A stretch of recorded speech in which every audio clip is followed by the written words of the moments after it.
Peace is a lie. There is only passion. Through passion, I gain strength. Through strength, I gain power. Through power, I gain victory. And through victory, my chains are broken. The Force shall set me free. Hey everybody, welcome to Dexon Download. Tonight we're going over the Sith, the dark side, and why it's very misunderstood and a lot more important than people want to give it credit for. That's right everybody, I'm one of those dark side lovers. I think the dark side of the Force is actually the misunderstood redheaded stepchild of the Force family that a lot of people don't want to give the credit due where it is. To me, the dark side is not about oppression, slavery, hate, and murder. The dark side is about freedom. The dark side is entirely about the ability to take oneself and put it out there to the world. As much as it is not selfishness, it is also not selflessness. You do not have to be completely selfish to be a Sith. You don't only care about yourself. You just know that if you don't take care of yourself, then there's no way that you can affect the galaxy and make it a better place. So you have to be here. You have to stick around. The idea of the Sith has never changed, but the practitioners certainly have. The old Sith Order from the ancient Sith, the fallen Jedi of the First Great Schism, Ajunta Pall, Zhao Zhan, these Sith had the same ideas as the modern day Sith, but of course outnumbered them greatly. The old Sith, the ancient Sith, times of Exar Kun, Revan, Marfa Ragnos, all the way up to the Darth Brotherhood with Lord Khan, these Sith all understood that the Sith Empire was the most important entity.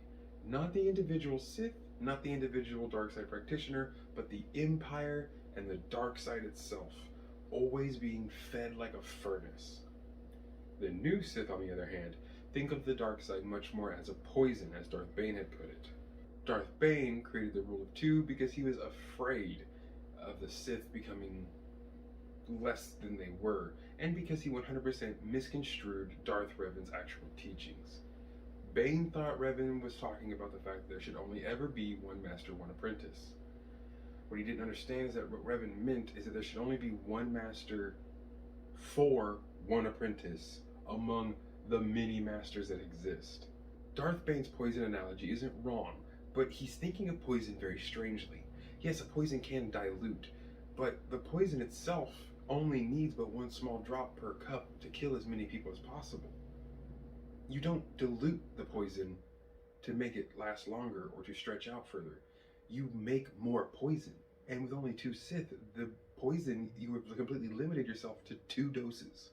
That's not enough to completely kill off the evil and the true bad in the galaxy. To me, the old Sith didn't think of themselves as just emperors and leaders because they all couldn't be, but they aspired to that. Yes, they might have used a lot of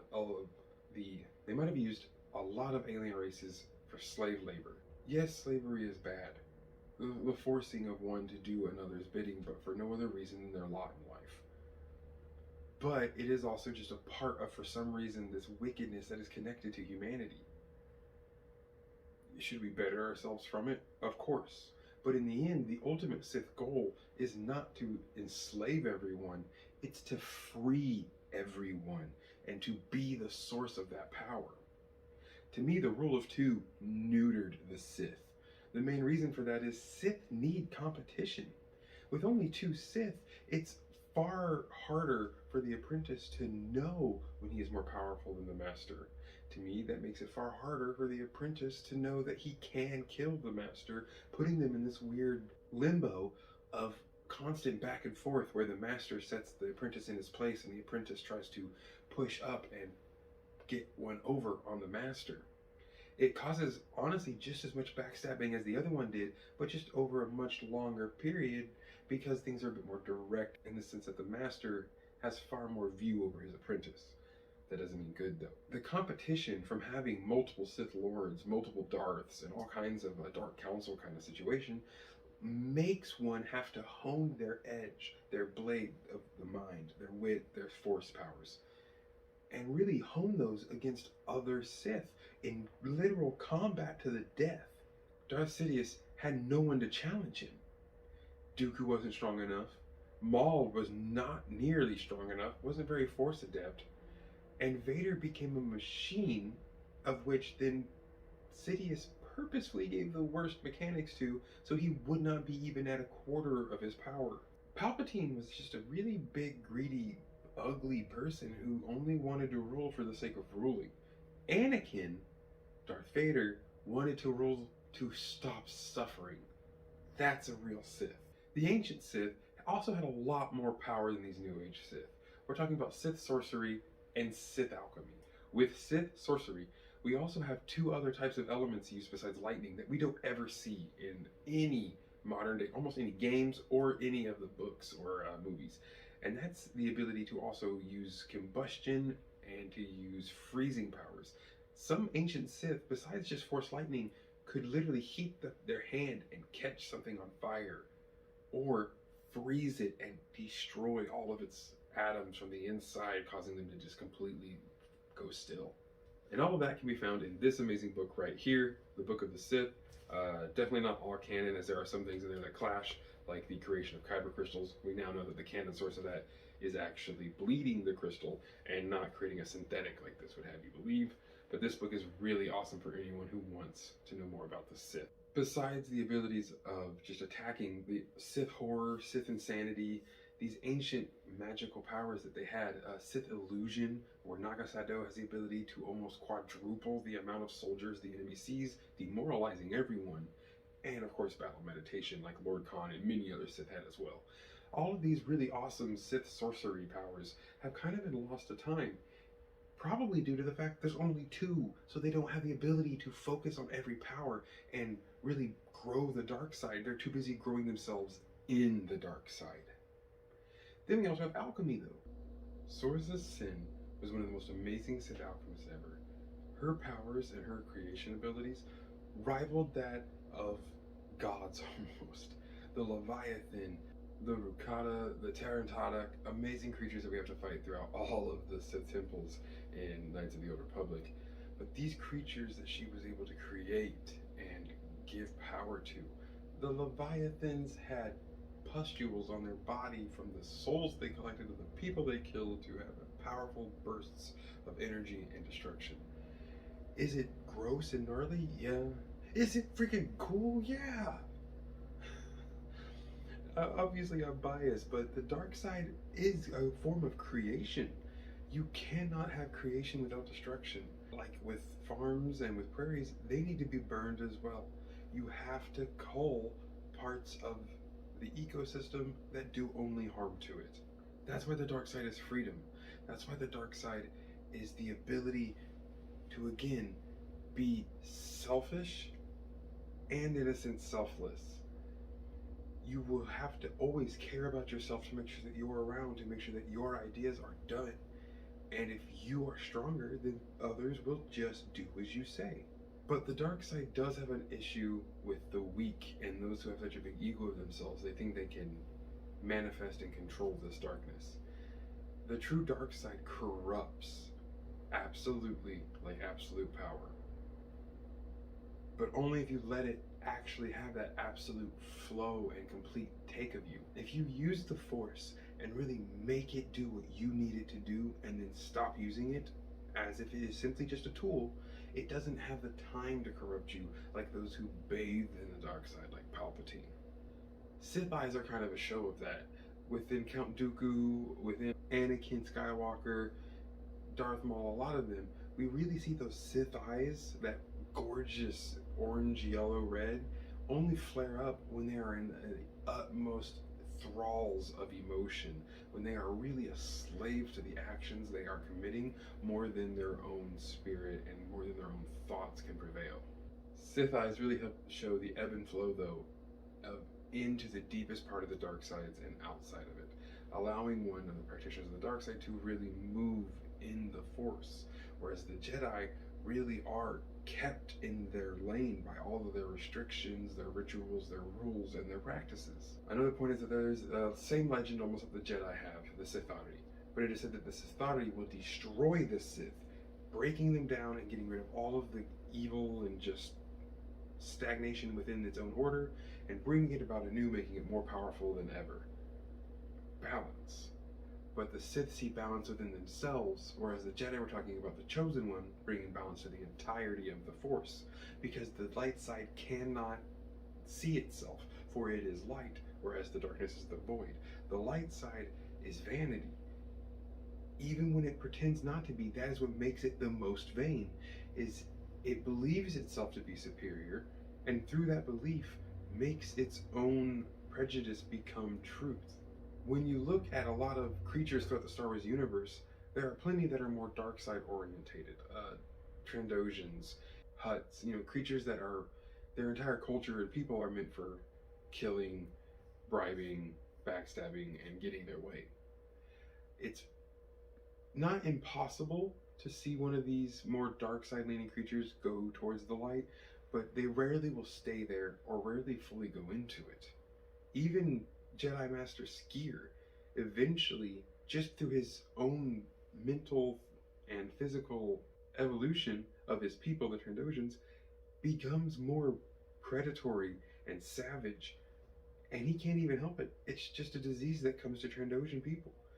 The light side doesn't help him, though. He can't cure himself of it, but if he were to allow himself to dive into the dark side, then he would find his power again. But light side creatures, you can watch them fall into darkness because they try to hold themselves to such rigid practice in such rigid form that when they do eventually break, it really shatters them to the core. The saying is, the tallest, mightiest oak will still have to bend or break to the wind.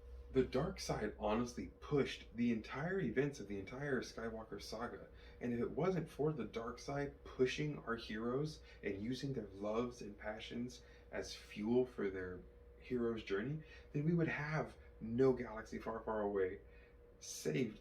Palpatine would have won, and it would be the Empire forever, probably. But Anakin had such love and had such fear of losing Padme for what it would harm to him that he had to turn to the dark side, which inevitably was the Force doing exactly what he needed to do to then bring full balance, destroy the Jedi, and then destroy the Sith. Meaning Anakin was more than likely, yes, I believe, maybe the Chosen One and the true Sith Ari. Luke, though, in the same vein, like his father, his ego for refusing to let go of his connection and his love of his father to redeem him, his pride where he knew he could redeem his father, led to it happening. If he didn't have those feelings, and if he did not give in to those feelings and leave Yoda when he wasn't supposed to in the middle of training, we would not have had the same events in Empire Strikes Back leading to Return of the Jedi. It had to happen that way. The dark side has to be a part of things. It has to be a part, or mostly it is the whole driving force behind the Force. And we get the same with Rey. Rey, literally, in that last movie, suffers so much with her own turmoil and her own fear and jealousy. And through that, it's what leads her to have the power to continue her journey, to then become a very powerful Force user. It was really the Jedi that not only caused all the issues that led to the Sith empires and to the constant wars, but it was their dogma, their control over how to use the Force, and their inability to see anyone who did anything else besides evil. Judge, jury, and executioner that led to the schisms and the Great 100 Years' War. That darkness that followed is entirely because of Jedi hubris. They refused to think that the Force could evolve and change and maybe be sought after from a different view. Ashla and Bogan must be in balance, but for some reason the Jedi and Ashla of the light side refuses to know that without the darkness, the light would never exist. You do not know the day until you have spent the night. You do not know the face of God until you have stared into the face of the devil, and you do not know happiness unless you have felt sadness. But sadness is a more powerful emotion. We remember when we were sadder far more vividly than when we were happier. That's why the dark side isn't just corrupted evil. It is the essence of humanity. The dark side is freedom, and it will break the chains that bind us. To me, in the real world, Jedi hypocrisy stretches out to the people who claim to be good, do nothing wrong, bastions of hope on the planet that we live in. But you can't be a Jedi and then shop at Amazon that has cut out so many mom and pop stores and shattered dreams of businesses and uses a lot of labor from third world countries that we know are not good. Like the people who are wearing Nikes right now, but say they're a good person. We all know Nikes don't come from good factories.